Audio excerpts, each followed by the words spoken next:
여러분 가운데 보신 분도 계시겠지만 며칠 전 신문에 27살의 꽃다운 나이에 뼈에 암이 생기는 골육종에 걸려서 세상을 떠나야 했던 호주의 홀리 부처의 편지가 있었습니다. 홀리 부처의 사진입니다. 홀리는 지난 3일 자신의 페이스북에 마지막 글을 남기고 그리고 그 다음날 4일 가족이 지켜보는 가운데 마지막 숨을 거두었습니다. 그녀의 글에는 삶에 대한 애절한 마음이 구구절절 담겨 있었습니다. 그 내용이 좀 긴데 부분 정리해서 소개해 드립니다.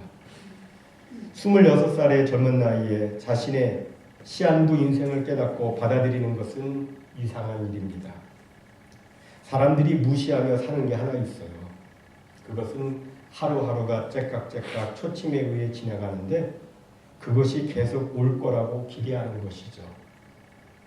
나는 많은 자식을 낳으며 늙어 백발이 될 때까지 아름다운 가족과 함께 같이 살 것으로 상상했어요. 내가 그것을 너무 원했기 때문에 마음이 더 아파요. 그러나 이제 와서 생각해보니 삶은 깨지기 쉽고 소중하며 예측할 수 없으며 매일 주어진 선물이지 주어진 권리가 아니라는 것을 알게 되었어요. 나는 이제 27살이에요. 가고 싶지 않아요. 내 삶을 사랑합니다. 그러나 내가 어떻게 할 수 있는 것은 없어요. 사람들은 죽음이 자기에게는 일어나지 않을 것처럼 생각하지만 그렇지 않죠. 저는 그것을 받아들이기가 힘들었어요. 나는 사람들이 삶의 아주 작은 것, 별 의미도 없는 일들에 대해 걱정을 내려놓고 어차피 모두 같은 운명을 가진 사람으로서 자신의 시간을 값지고 의미 있게 보내기를 바라요. 나는 지난 몇 달간 삶에 대해 깊이 생각할 시간이 많았기 때문에 아래에 내 생각을 적어봅니다. 평소에 불만을 많이 느낀다면 정말로 문제에 닥친 사람을 생각해 보길 바랍니다. 사소한 문제를 오히려 감사히 여기시고 그 문제를 극복하세요. 자신에게 짜증나는 일이 일어나는 것을 질질 끌어 남들의 하루에 부정적인 영향을 미치지 않게 하세요. 일단 당신이 영 짜증나는 상황에 직면했다면 그저 밖에 나가서 폐 안에 신선한 공기를 들이마시고 푸른 하늘이 얼마나 아름다운지 느껴보세요. 숨을 쉰다는 것이 얼마나 행운인지 생각하세요. 나는 지금 내 눈으로 내 몸이 시들어가는 것을 손 하나 쓰지 못하는 것을 바라보고 있어요. 나는 아무것도 할 수 없고 단지 내가 바라는 건 내가 한 번만 더 나의 가족과 함께 생일이나 크리스마스를 보낼 수 있게 되는 겁니다. 제발 한 번만 더. 나는 건강한 삶을 살려고 노력했어요. 사실 그것은 나의 간절한 바람이었어요. 당신의 건강과 움직일 수 있는 몸에 감사하세요. 건강에는 육체 이외의 다른 면도 있다는 것을 기억하세요. 정신적, 감정적, 영적 행복을 찾는 게 그것이에요. 매일 통증이 없다는 것에 감사하세요. 독감, 등결림, 발목이 삐어 아파도 그것이 생명을 위협하는 것이 아니고 금방 나을 것이기에 감사히 받아들이세요. 주고 또 주고 또 주세요. 자신을 위해서 사용하는 것보다 남을 위해서 사용할 때 더 큰 행복을 얻는 것은 사실입니다. 제가 아픈 이후 많은 분들이 제게 엄청 주셨어요. 친절과 사랑의 말, 그리고 사려 깊은 말을 주셨죠. 저는 이것을 결코 잊을 수 없을 거예요. 그리고 영원히 감사할 겁니다. 다른 사람의 시간을 가치 있게 여기세요. 당신이 매일 약속 시간을 못 지키면 그들의 시간을 빼앗는 것과 같아요. 그들이 당신과 시간을 같이 보내주는 것에 감사하세요. 사랑하는 사람에게 기회가 생길 때마다 사랑한다고 말하세요. 그리고 마지막까지 할 수 있는 한 인류에 대한 선행으로 정기적으로 헌혈하세요. 헌혈은 1년 동안 저를 살 수 있게 해줬어요. 나는 가족, 친구와 함께 이곳 지구에서 시간을 보낸 사실에 대해 영원히 감사할 겁니다. 우리 다시 만날 때까지 홀리. 이렇게 글을 쓰고 그 다음날 죽었어요. 그녀의 편지에도 나와 있는데 정말 우리의 삶은 주어진 권리가 아니라 주어진 선물입니다. 그리고 그 삶은 깨지기 쉽고 소중하며 전혀 예측을 할 수가 없습니다. 따라서 우리는 우리의 하나밖에 없는 인생을 정말 귀하고 소중하게 여기고 우리가 행복하게 살아야 되는데 그럼 여러분 우리는 어떻게 행복하게 살 수 있을까요? 이에 대해서 성경은 우리를 향한 곧 우리의 행복을 위한 하나님의 뜻이 있다고 말씀합니다. 세 가지로 말씀하고 있어요. 첫째는 항상 기뻐하는 것이라고 말씀합니다. 저는 설교자로서 고민이 하나 있습니다. 그것은 바로 제가 하나님의 말씀을 전하지만 저는 말씀대로 살지 못할 때가 많다는 것입니다. 항상 기뻐하라. 이 말씀도 그 중에 하나예요. 저는 성격이 좀 신중형이에요. 거기다가 안정형으로 짬뽕돼 있어요. 신중과 안정이니까 얼마만큼 조심을 많이 하겠어요. 그러니까 쾌활하게 웃는 사교형처럼 자주 웃지를 못합니다. 그러다 가끔씩 한 번씩 웃긴 하죠. 웃긴 하는데 근데 이렇게 항상 기뻐하지 못하는 제가 항상 기뻐하라고 하는 설교 이거 얼마나 부담이 되겠습니까? 정말 부담이 많이 돼요. 그래서 제가 무슨 문제가 있는가 해가지고 유튜브를 찾아봤어요. 다른 목사님들은 이 설교를 어떻게 하시는가. 근데 그분들도 설교할 때 보니까 웃지 못하시고 막 인상 쓰시고 하시더라고. 아주 심각하게, 아주 신중하게 하시더라고요. 항상 기뻐하라. 이것은 언제나 적용될 수 있는 말씀은 아닌 것 같아요. 슬플 때도 있잖아요. 그죠? 뭐 예수님도 이 세상에 계셨을 때 굉장히 심각하게 고민도 하셨고 어떤 때는 예수님이 지셨어요. 예수님이 우셨다. 이런 말씀도 있잖아요. 그러니까 항상 이 단어가 어떻게 이 단어를 이해를 해야 되는지 저는 생각을 좀 해봤습니다. 저는 근데 평소의 삶 속에서는 항상 기뻐야 되겠죠. 평소에는 항상 기뻐야 되는데 제가 그렇게 설교할 수 있는 그런 존재가 아님에도 불구하고 저는 여러분들한테 어쩔 수 없이 그런 설교를 해야 돼요.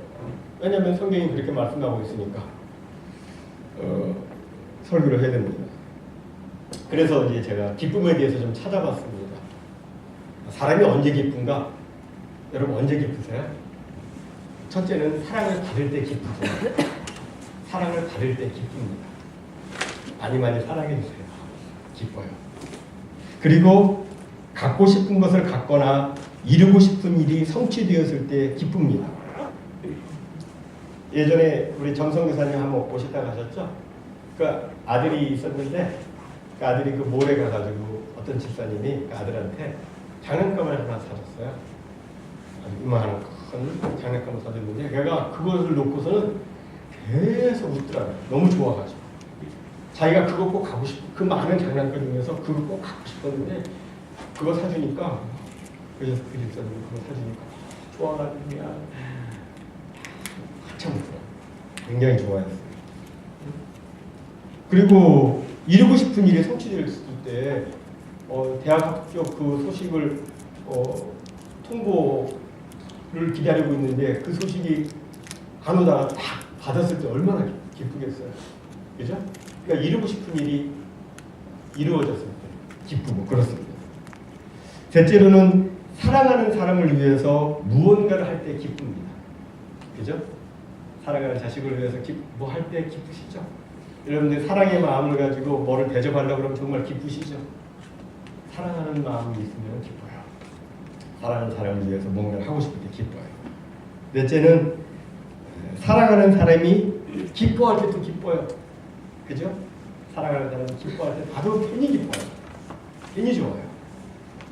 그리고 다섯째는 나의 소중한 것을 다른 사람과 나눌 때 또 기쁩니다. 반대로 기쁘지 않을 때가 있어요. 언제 기쁘지 않습니까? 일과 관계의 문제로 불만이 쌓이고 스트레스가 쌓일 때는 기쁘지 않아요. 그죠? 건강의 문제, 재정적 문제로 불안이 생길 때 기쁘지 않습니다. 불안이 생기면 기쁘지 않아요. 막 어떤 일로 인해서 화가 나고 다툼이 생길 때 그때는 기쁘지 않아요. 또 원망하고 불평할 때도 기쁨이 사라집니다. 죄를 지어서 하나님의 마음을 아프게 할 때도 기쁘지 않아요.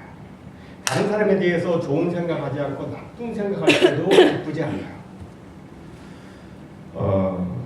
그러니까 요거 기쁨을 방해하는 부정적 요소들이죠. 이런 기쁨을 방해하는 부정적 요소를 제거를 하면 항상 기뻐할 수 있는데, 그러나 그것이 쉽지 않잖아요. 그죠? 기뻐할 수 없는 상황을 제거하거나 또는 기뻐할 수 없는 상황 속에서도 기뻐하는 것, 이건 굉장히 어려운 일입니다. 내 힘 가지고, 내 결심 가지고 안 돼요. 내가 누구한테 잘해줘야겠다. 아내한테 잘해줘야 되겠다. 남편한테 잘해줘야 되겠다. 결심하지만 어떻게 얘기하다 보면 딱딱한 말이 나오잖아요. 어떤 때는 쏘는 말도 나오잖아요. 그게 결심처럼 안 된다는 것이죠. 우리가 기뻐할 수 있는 그 동력은 사실은 나에게서 나오는 게 아닙니다. 우리가 기뻐할 수 있는 것은 예수 그리스도를 통해서 나옵니다. 거기서 예수님이 동력이에요. 예수님이 내 안에 있으면 기뻐요. 사도 바울도 보면 말이죠. 복음을 전하다가 감옥에서 갇혔고요. 많은 어려움과 고난을 그가 겪었습니다. 그는 인간적으로 보기에 전혀 기뻐할 수 없는 그런 상황이에요. 감옥에 있는데 인간적으로 보면 그렇죠. 기뻐할 수가 없어요. 그런데 그가 자기는 근심하는 자 같으나 기뻐하며 환난 중에도 기뻐한다고 그렇게 말을 했어요. 그가 그렇게 말할 수 있었던 것은 가장 소중한 예수 그리스도가 그의 안에 있었기 때문이었습니다. 예수님이 내 안에 있으면 기쁩니다. 예수 그리스도가 내 안에 계시고 예수님이 나를 사랑하사 죄와 사망에서 구원해서 나를 하나님의 영광스러운 자녀로 삼아주시고 또한 영원한 천국을 나의 기업으로 주셨다는 것을 단순한 관념이 아닌 믿음의 실제로 그것을 받아들이고 있다면, 단순히 생각이 아니라 이것이 믿음의 실상, 진짜 그것이 나에게 주어진 것이라고 그렇게 믿고 있다면, 그러면 어떤 상황 속에서도 기뻐할 수가 있습니다. 이것이 자꾸 희미해지고 이것이 실상이 아닌 허상으로 이렇게 여겨지니까 믿음보다는 현실에 구애받게 되고, 그래서 어려운 현실 앞에서 기쁨이 사라지는 것입니다. 그러니까 우리는 내 삶에 기쁨이 없다면 자신의 신앙을 한번 돌아봐야 됩니다. 도대체 뭐가 문제인지, 어디서 문제가 생겼는지 돌아보고 그것을 회복해야 됩니다. 여러분 기쁘십니까? 한번 돌아보세요. 도대체 어디에서 줄줄 세고 있는가? 어딘가에서 막 세고 있어요. 그거를 고쳐야 돼요. 그리고 우리는 또 환경이 여의치 않아도 힘이 들어도 우리는 의지적으로 막 더 기뻐해야 됩니다. 항상 기뻐하려고 노력을 해야 돼요. 노력을 해야 됩니다. 왜 항상 기뻐해야 되느냐? 그것은 세상은 슬프고 힘들게 살 수밖에 없는 상황으로 구성되어 있기 때문입니다. 세상은 야생동물이 사는 것과 비슷해요. 야생에 나가면 놈들이 약한 놈들은 막 잡아먹어요. 근데 세상도 꼭 그래요. 물론 그 중에 좋은 사람들도 있지만 대부분 그렇지 않아요. 이 세상은 그 구조가 아주 힘들게 되어 있어요. 우리가 슬프게 살려고 굳이 마음 먹지 않아도 우리의 삶은 우리도 모르는 사이에 우울하며 외로우며 불행해지는 구조로 구성되어 있습니다. 거기다가 사탄이 가만 놔두나요, 우리를? 가만히 안 놔두죠? 슬퍼하고 괴롭고 불행하게 살도록 사탄은 계속해서 집요하게, 아주 집요하게 공격을 합니다. 그러니까 우리는 더 힘을 내서 의지적으로 지속적으로 기쁨을 선택해야 되는 것입니다. 종종 보면 자신이 처한 형편과 여건이 너무 힘든 나머지 항상 기뻐하며 살려고 하는 사람들을 보면서 너는 나와 형편이 다르고 너는 나와 여건이 다르기 때문이다, 이렇게 말하는 사람이 있습니다. 그러나 사실은 그렇지 않습니다. 다들 힘들고 어렵습니다. 그럼에도 예수 그리스도 안에서 긍정적 희망과 믿음을 가지고 기뻐하며 살려고 노력하고 기도하는 것입니다. 다들 그렇게 몸부림치고 있는 거예요. 이런 모습을 하나님이 보시고 이렇게 노력하는 그 모습을 하나님께서 보시고 하나님께서는 그 사람에게 정말 그렇게 살 수 있는 은혜와 능력을 주시는 것이고, 그래서 우리는 행복한 인생을 살게 되는 것입니다. 그냥 노력하고 기도하고 그 모습을 하나님이 귀하게 보시는 거예요. 그리고 그 원하는 대로 이루어 주시는 거예요.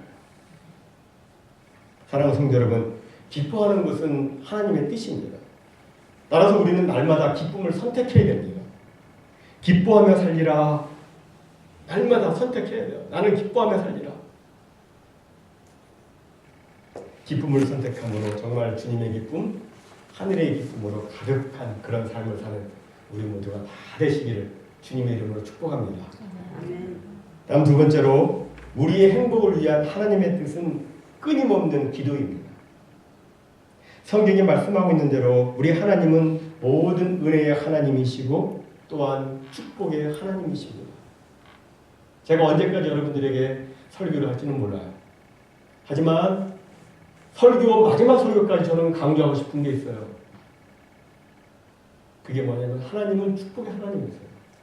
하나님은 은혜의 하나님이세요.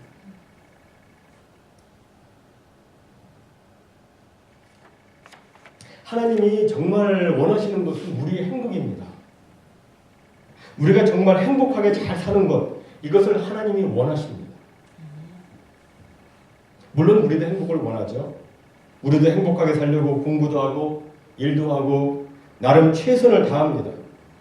그래서 어느 정도 행복을 얻습니다. 그러나 세상의 행복은 사마리아 여인이 물을 길렀던 우물물과 같습니다. 마셔도 마셔도 또 목이 마릅니다. 그래서 계속 물을 길러야 돼요. 계속해서 물을 길러야 돼요. 진정한 삶의 해갈이 없는 것입니다. 그래서 세상에서 행복을 찾고자 하는 사람은 예외 없이 불행하게 됩니다. 가난한 사람도 불행하게 되고요, 부자도 불행합니다. 세상에서 행복을 찾으려고 하는 사람은 실패한 사람도 불행하고 또 세상적으로 성공해서 꼭대기에 있는 사람도 불행합니다. 왜냐하면 참 행복은 세상적인 부와 성공에 있지 않기 때문입니다. 행복하려면 예수님이 주시는 물을 마셔야 됩니다. 예수님이 말씀하셨어요. 이 물을 마시는 자마다 다시 목마르려니와 내가 주는 물은 네 속에서 영원토록 솟아나는 샘물이 되리라. 계속해서 솟아나는 샘물이 되겠다. 그렇습니다. 예수님이 주시는 물이 내 속에서 계속해서 샘물처럼 계속해서 솟아나게 될 때에 우리는 정말 행복하게 되는 것입니다. 그럼 어떻게 여러분 그 물이 계속해서 내 속에서 솟아날 수 있겠습니까? 그것은 바로 계속된 기도를 통해서 가능한 거예요. 예전에 우리는 펌프라는 것을 해봤습니다. 다 해보셨죠? 펌프를 하면 물이 올라옵니다. 펌프를 계속하면 물이 계속해서 올라옵니다. 하지만 펌프를 중단하면 물이 멈춥니다. 그리고 펌프를 오랫동안 하지 않으면 물줄기가 끊겨서 또다시 물을 끌어올리려면 또 다른 수고가 더 필요합니다. 기도도 마찬가지입니다. 우리가 기도를 계속하면 예수님이 주시는 생명의 물, 기쁨의 물, 감사의 물이 그치지 않고 계속해서 올라옵니다. 하지만 기도를 중단하면 생명의 그 물줄기가 끊겨져서 기쁨도 잃고 감사도 잃고 그렇게 되고 말아요. 이렇게 되지 않으려면 계속해서 기도해야 됩니다. 그래서 성경은 말씀하는 거예요. 쉬지 말고 기도하라. Pray continually. 끊임없이 계속해서 기도하라고 말씀하고 있는 것입니다. 사실 기도라고 하는 것은 하나님을 전능자로 인정하는 행위요. 하나님을 내 심령에, 내 생활에 나의 주인으로 모셔드리려고 하는 적극적인 태도입니다. 그래서 기도하는 사람은 하나님을 신뢰하는 사람이고 하나님을 인정하는 사람입니다. 여호와를 경외하는 자가 복을 받는데 여호와를 경외하는 자에게 나타나는 모습은 무엇입니까? 기도예요. 하나님은 이렇게 기도하는 사람을 기뻐하시고 기도하는 사람을 통해서 일하시고 기도하는 사람을 또한 축복해 주십니다. 예수 그리스도의 은혜와 사랑과 기쁨이 계속해서 그 안에서 솟아나도록 그렇게 축복해 주시고 역사해 주세요. 기도를 하면 계속 끊이지 아니하고 그 은혜가 임하게 되는 것입니다. 하나님께서 우리에게 기도를 주신 것은, 기도하라고 말씀하신 것은 우리의 행복, 우리의 축복을 위해서입니다. 우리가 계속해서 기도하면 축복과 행복의 물줄기는 끊어지지 않을 것입니다. 그러므로 우리는 계속해서 기도해야 돼요. 힘들고 바빠도 기도의 시간만큼은 빼앗기지 말아야 돼요. 어떤 사람은 종종 이렇게 말합니다. 아이고 바쁜데, 아이고 힘든데 어떻게 기도할 시간까지 내겠느냐고 말하는 사람들이 있어요. 그러나 기도하지 않고 일하는 것은, 잘 들으십시오. 기도하지 않고 일하는 것은 모두 헛수고입니다. 기도하지 않고 일하는 것은 하나님의 뜻을 이루는 게 아니고 내 뜻을 이루는 거예요. 기도를 하면 하나님의 뜻 이루어지려고 그 원하는 마음이 있잖아요. 기도하지 않으면 내 뜻 이루는 거예요. 내 뜻 이루는 것은 장기적인 안목으로 보면 다 불타 없어질 것들입니다. 아무것도 남는 게 없어요. 세상 공력 아무리 많이 쌓아도 불에 다 없어질 것이라고 성경은 말씀해요. 장기적인 안목으로 보면 결국 헛수고입니다. 기도 없는 일은 앞으로 남는 것처럼 보이지만 실제로는 뒤로 미칩니다.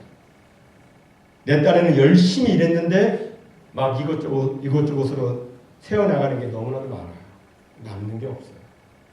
이런 일들하고 고생들하고 속 마음 상하기는 마음 굉장히 많이 쓰이는데 없어요.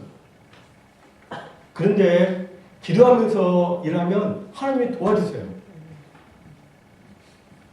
하나님이 도와주시면 신기하게도 일이 풀려요. 안 될 것 같은데 돼요. 손해인 것 같을 때 나중에 보면 이익이에요. 좋은 소식이 들려옵니다. 여러분 손 들고 1시간씩 기도해 보신 적이 있으신가요? 한번 해보세요. 한번 해봤어요. 전혀 예상치 못한 일이 생겨요.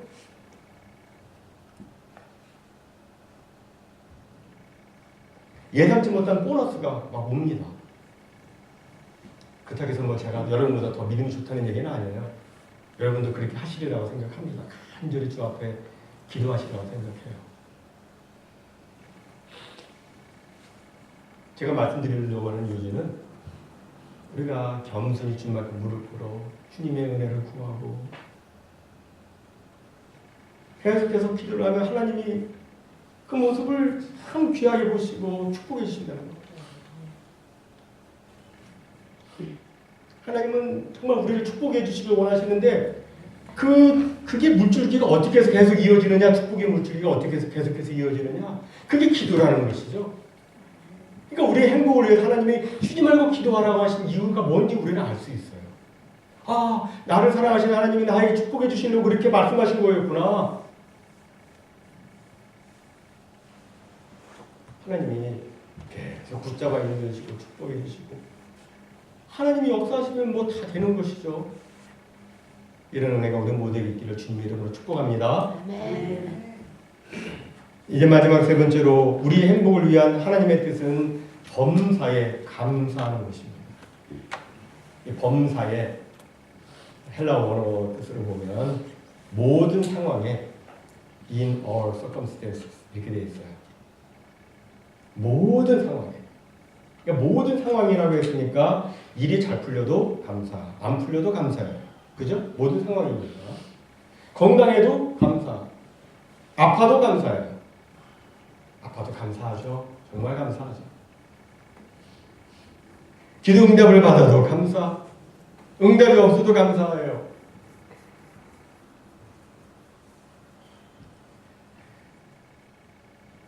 상대적이고 비교적인 감사가 아닌 절대적인 감사를 해라 이렇게 말씀하신 거예요.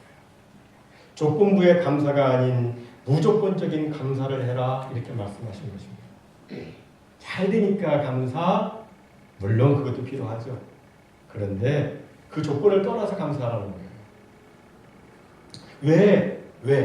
왜 범사에 감사를 해야 됩니까? 그것은 우리가 하나님을 믿기 때문입니다. 우리가 어떤 문제를 하나님께 내어 맡기고 기도했으면 그 문제는 내 손에 있는 게 아니에요. 그죠? 하나님께 내어 맡겼잖아요. 너의 모든 염려를 다 주께 맡겨버리라. 주께 맡겼어요. 그러면 그 모든 염려가 어디에 있어요? 나한테 있는 게 아니잖아요. 주님께 맡겼으니까. 그럼 하나님의 손에 있는 것입니다. 하나님의 손에 있는 거예요. 그럼 하나님은 정말 선하신 분이시잖아요. 정말 좋으신 분이시고 모든 문제를 우리에게 최선을 다해서 가장 좋은 것으로 응답해 주시기를 원하시는 하나님이시잖아요. 그러니까 하나님은 그 문제를 가지고 가장 선하게 해결해 주세요. 우리가 하나님께 그걸 내놓고 기도를 하면 이게 믿는 자들이 갖고 있는 간증이에요. 따라서 우리는 어떤 문제가 내가 기도한 대로 현재 진행이 안 된다 할지라도 결국에는 하나님께서 최선으로 인도해 주시고 해결해 주실 것이니까 정말 최선이에요. 내가 생각하는 최선이 아닌 하나님이 생각하는 최선인데 그것은 내 상상을 뛰어넘습니다. 그러니까 하나님이 이렇게 해 주실 것이니까 우리는 그때에도 안 될 때에도 힘들 때에도 하나님을 신뢰하는 믿음으로 감사해야 되는 거예요. 그죠? 이렇게 감사를 하다 보면 얼마 후 신기하게도 자기가 생각한 것 이상으로 하나님이 축복을 가져다 주시는 것을 발견하게 됩니다. 신기하게도 잘 안 되는 일까지도 모든 것이 다 보니까 나중에는 보니까 모든 것이 다 합력해서 선을 이루는 이거를 보게 돼요. 오, 이렇게 됐구나. 보게 돼요. 사랑하는 성도 여러분, 우리는 언제나 무슨 일에나 하나님께 대하여 감사하는 태도를 가져야 됩니다. 원망과 불평 대신에 하나님 감사합니다. 이 마음 가져야 돼요. 날마다 가져야 돼요. 나에게 좋은 집이 없고 좋은 차가 없고 또 뭐 좋은 육체를 가지지 못했다 할지라도 그래도 하나님 감사합니다 해야 돼요.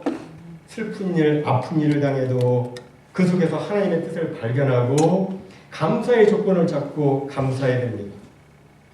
역경 중에서도 감사, 위기 속에서도 감사 해야 돼요. 그러면 하나님이 역사하세요. 역경이 변해서 순경되게 해주시고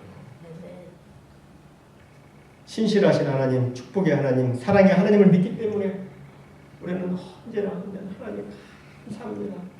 하나님께 맡겼는데 하나님께 감사해야죠. 거의 아실 터인데 행복 전도사라고 불리우는 닉 부이치치의 매우 유명한 닉 부이치치 여러분 다 들어보셨죠? 그분이 책도 쓰고 인터뷰도 많이 했어요. 닉 부이치치라는 아주 유명한 신앙인이 있는데 그는 그 해표지증이라고 해서 해표가 뭐냐면 바다 표범에 바다의 자가 표자겠죠. 지자는 사지 지자겠죠. 그러니까 팔다리 이건 없고 그냥 이렇게 요것만 딱 붙어 있는 거예요. 바다 표범처럼. 이분은 요것마저도 없고 발만 이렇게 발바닥 몇 개, 발만 이렇게 있어요. 태어날 때부터 이런 해표 지증의 지증을 가지고 있었어요. 처음에는 발가락도 없었는데 의사가 수술해서 만들어줬다고 그러네요. 그는 몇 안 되는 발가락으로 연주도 하고 컴퓨터도 하고 그거 가지고 수영도 하고 다 해요. 그런데 그의 어머니가 이제 간호사인데 닉 부이치치를 낳고 나서 너무 충격을 받고 4달 동안이나 아이를 안 보려고 했단 말이에요. 어떻게 이 아이가 나에게서 나왔는지, 우리 집에 어떻게 이 아이가 태어났는지, 유전인가? 이게 충격이죠.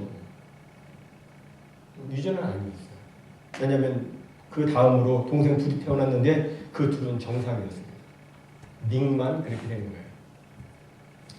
이 닉에게 그의 아버지가 목회자인데 아버지가 얘기를 해줍니다. 아들아, 너에게는 하나님의 뜻이 있어. 너를 특별히 사용하고자 하는 하나님의 계획이 있어. 이렇게 일러주면서 닉을 키웠습니다. 그럼에도 닉 브이치치는 8살 때부터 3번이나 죽으려고 했던 겁니다. 그러다가 이제 브이치치가 고등학생이 되었을 때 학교에서 초빙한 한 강사의 강연을 듣게 되었습니다. 1,400여 명의 학생들이 강당에 모였는데 분위기가 매우 산만했습니다. 그런데 이 강사가 강단에 서자마자 이렇게 첫 마디를 던졌습니다. 여러분, 저희 어머니는 몸을 파는 매출부였습니다. 이 말에 학생들이 갑자기 조용해지더니 집중을 하기 시작했습니다. 저희 어머니는 10대 시절 길거리에서 몸을 팔다가 절을 나왔습니다. 저를 기를 수 없어서 저희 어머니를 아끼고 사랑하는 한 아주머니가 저를 입양해서 저를 키워줬습니다. 그 집도 6명의 식구가 있었지만 저를 그래도 사랑해 주시고 아껴 주셨습니다. 저는 그분의 사랑 안에서 이렇게 좋은 강사가 될 수 있었습니다. 그러면서 그가 이런 말을 했다고 합니다. 여러분의 과거는 어쩔 수 없습니다. 그러나 미래는 바꿀 수 있습니다. 그 이야기를 듣는 순간에 닉의 마음이 막 뜨거워지기 시작했습니다. 그렇다. 과거는 어쩔 수 없다. 그러나 미래는 바꿀 수 있다. 이렇게 생각을 하자 막 생각이 다 바뀌는 거예요. 긍정적으로 바뀌는 거예요. 모든 순간에 감사할 조건을 찾을 수 있게 되었습니다. 그 역시 나중에 이제 강사로 초빙되어서 여러 곳을 가서 힐링 강연을 하는데 그의 간증을 듣고 많은 사람이 감동을 받았습니다. 알코올 중독에 빠진 청소년들이 그의 간증을 듣고 알코올을 버렸습니다. 마약을 끊었습니다. 자기 얼굴이 못생겼고 나는 키가 작다고 고민하며 열등감에 사로잡힌 아이들이 저렇게 팔도 없고 다리도 없음에도 행복하게 사는데 나도 행복하게 살 수 있다고 하면서 생각을 바꿨어요. 여러분 우리 인생은 어떻게 바라보느냐에 따라서 달라질 수가 있습니다. 어떻게 바라보느냐에 따라 달라집니다. 닉은 뭐 감사할 수 없는 상황인데도 하나님께 감사할 조건을 찾아서 감사했다고 합니다. 그의 고백에 의하면 그는 팔다리가 없는데 거울 앞에 선 자신의 모습을 딱 이렇게 비친 모습을 보니까 남보다 다 못하잖아요. 그런데 거울 앞에 선 자신의 모습을 봤는데 눈이 그렇게 아름답게 보였다고 합니다. 한번 보여주세요. 위로 올라가세요. 너무 줌이 안 돼가지고 그렇죠? 나중에 혹시 시간 되시는 분 보세요. 인터넷에 한번 보세요.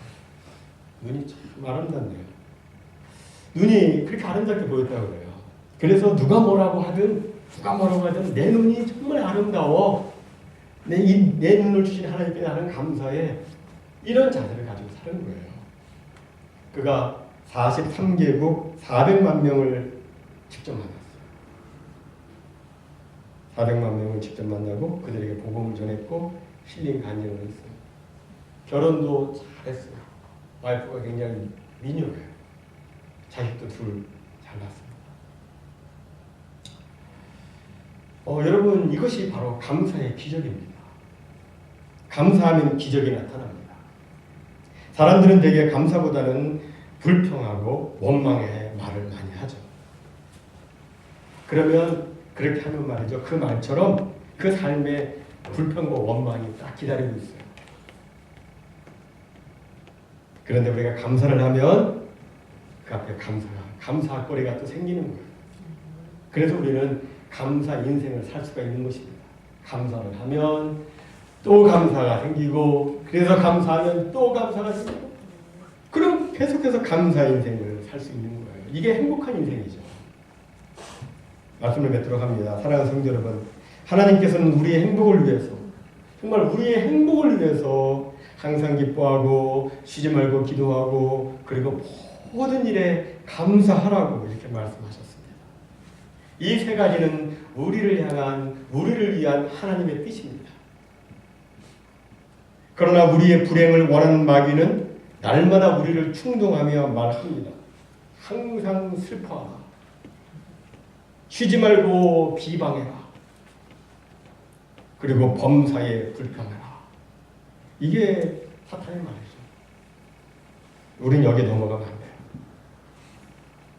우리는 결심하고 결단을 하고 마음의 확정을 해야 합니다. 그리스도 예수 안에서 항상 기뻐하겠다고, 쉬지 말고 기도하겠다고, 그리고 범사에 감사하겠다고 결심하고 결단하고 내 마음이 확정되어 싸우니 하나님 이러한 삶이 내게 이어지도록 하나님 역사해 주시옵소서. 축복해 주시옵소서. 계속 기도하고 그 모습을 하나님이 보시고 축복해 주시죠. 누구를 그렇게 하는데 왜 축복 안 해주시겠어요? 하나님이 축복해 주시고 원하시는데 누구를 축복하겠어요? 사모하고 기다리고 그런 사람은 하나님이 해주시죠. 오늘 정말 저는 하나님께서 우리에게 원하시는 것은 우리의 행복인데 그 행복을 위해서 하나님이 이런 메시지를 주셨잖아요. 생각으로만 지나가지 마시고 이걸 마음의 신비에 기록하십시오. 마음에 기록을 하시고 항상 기뻐하라.